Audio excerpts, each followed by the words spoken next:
Good morning. It is. Last- Again. Good morning again. It is a good morning again. And again, and again, and again, and again, and again, and again, and again, and again, and again. This is going to take a while. Again, and again, and again, and again, and again. Again, Last and time again, I was and again. on the Again, hot and seat, again, and again, and again, and again. I was lower, and I feel like I've been upgraded. So, business class. Well, it's just so that if you get out of hand, we can take the microphone away from you, so don't get too happy about it. I'm happy.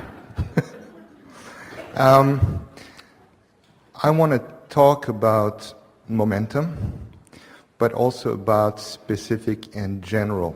I try to make it one subject.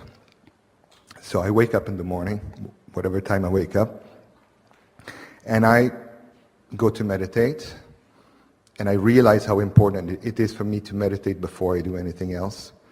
Because it starts the day in a resistant-free vibration that will increase in momentum. It's the literal getting out of bed on the right foot.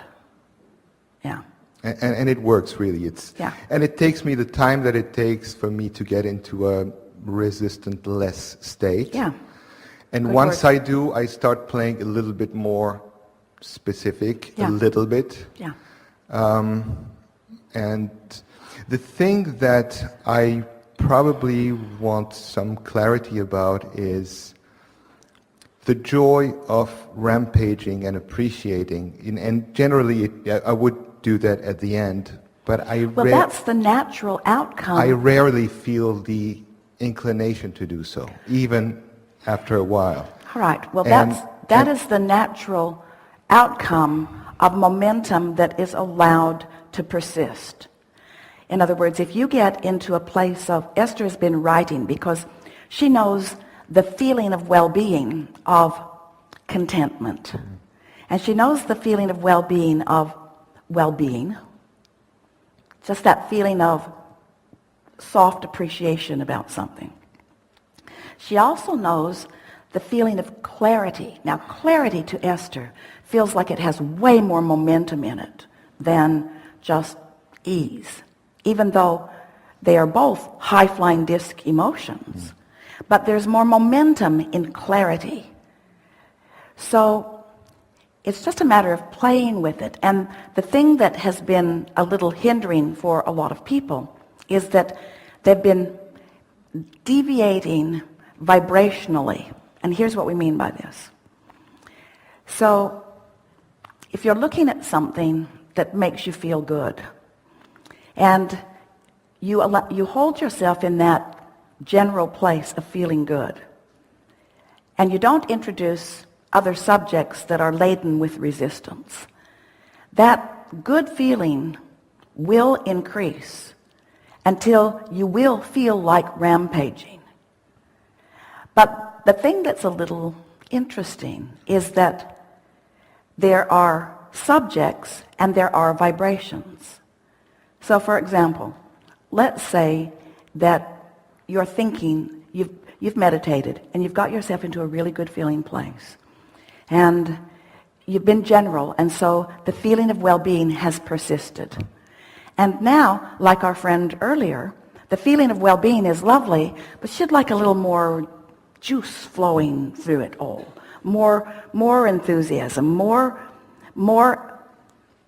evidence of the vibration. And so you begin to get more specific in your thought. And so you're not just thinking in really general terms. Now you're thinking about the garden. We're giving an example of something that happened to Esther recently.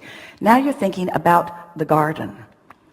Well, when you're thinking about the garden in general, still, you're not introducing any resistance to it until you remember the gardener who didn't come.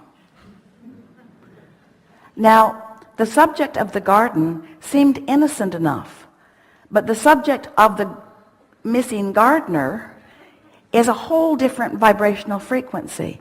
And when that uneasiness starts to waft over you, that's the time that you want to deliberately, before there's much momentum, either change the subject from garden to something else that has less potential, more or general. focus on a more general aspect of the garden.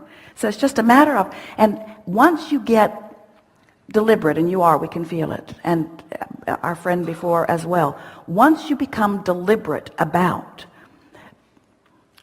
noticing what's coming in response to your thought and then adjusting your thought to notice what's coming. But the double-edged sword that our friend was talking about is you don't want to get too heavy on noticing what's coming, because then your notice of what coming is dominating your vibration.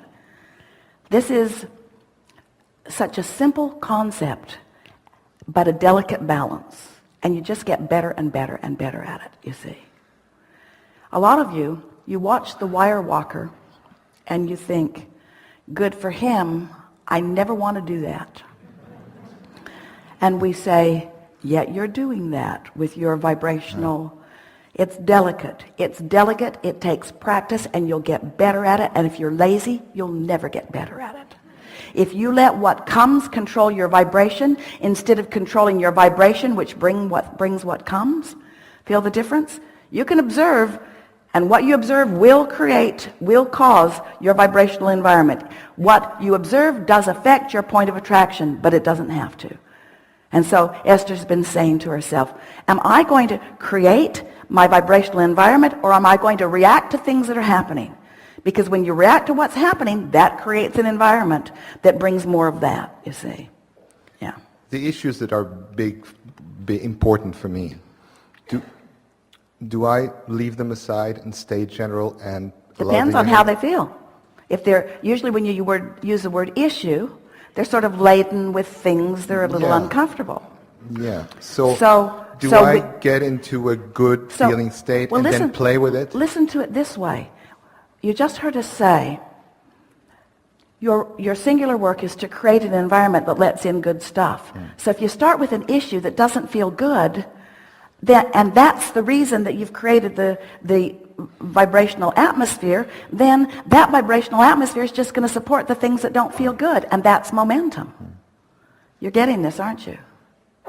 So what do, Abraham? Put my head in the sand? If it's helpful. I generally know when to start playing more deliberate and more specific. So I feel that I'm in a state of non-resistance. It really only takes about 30 days of waking up in the morning and saying, it's a new day again. Yeah. It's a new day, and in this new day, all momentum, while I slept, all momentum subsided. And now I've got a fresh start here. I've pushed the reset button, and I get to establish my vibrational environment. And the first day, you won't be very good at it.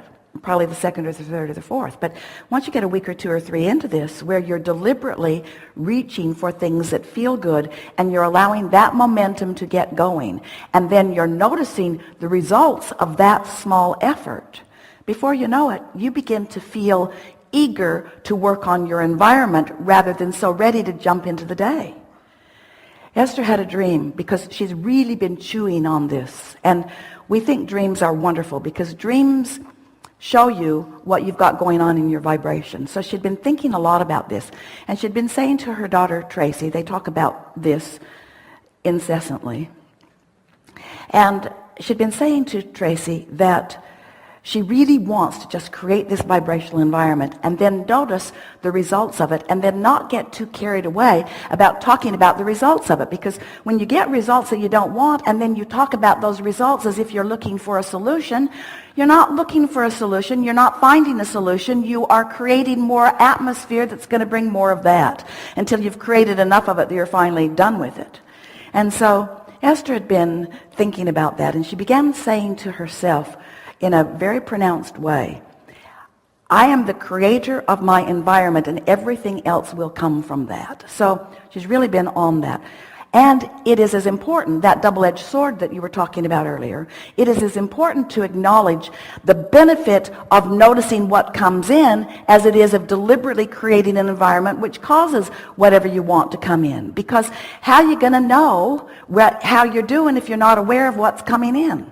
And that's the important thing. So often, things come to you that you don't want, or to some degree or another, and then you want to justify it or debate it or talk about it or explain it.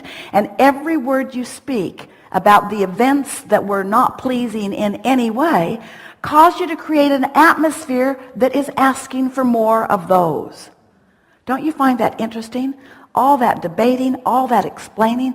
That's why your little kids, when you say, why did you do that? They just want to run away. They naturally know this isn't going well. Don't make me talk about it anymore. So in Esther's dream, she was at a gathering like this, but it was a very large gathering, and it was an outside event. And when Esther got on the platform and looked out at the audience, she realized that the audience was looking directly into the sun. It was outside, the sun was setting. She knew how uncomfortable it must be for everyone. So she said to everyone that's involved, all of these nice people who fly in from everywhere and set up everything to make all of this possible for all of us, she said to them, what do you think about us just turning this whole thing around? And I'll go up there because I don't mind looking into the sun, and they'll feel better. And before they could answer, the audience protested, because that meant the front row was going to be the back row. And so a sort of frenzy happened, and people started taking their chairs and running. It was awful. It was chaos. There were wires pulled up from everywhere. The cameras weren't in the right place. The microphone wouldn't reach. Esther had not thought it through. In her dream, she had reacted to a condition that did not please her, and her reaction made it hundreds of times worse. In her dream, hours were going by, and we were still not settled into an environment that would be conducive for a gathering like this. And when she woke up, she knew exactly what the dream was telling her. It was saying, don't have an experience and react to the experience. Your reaction to the experience is only going to compound the experience. It's only going to make it more. Live it out. Fall from the sky. Do whatever you got to do. Let it peter out. And in a time of quiet reflection, first thing in the morning, begin again. And if you understand that, so that you just begin again and you begin again, if you could resist the urge to reprimand somebody who's doing something wrong, because they're never going to hear it.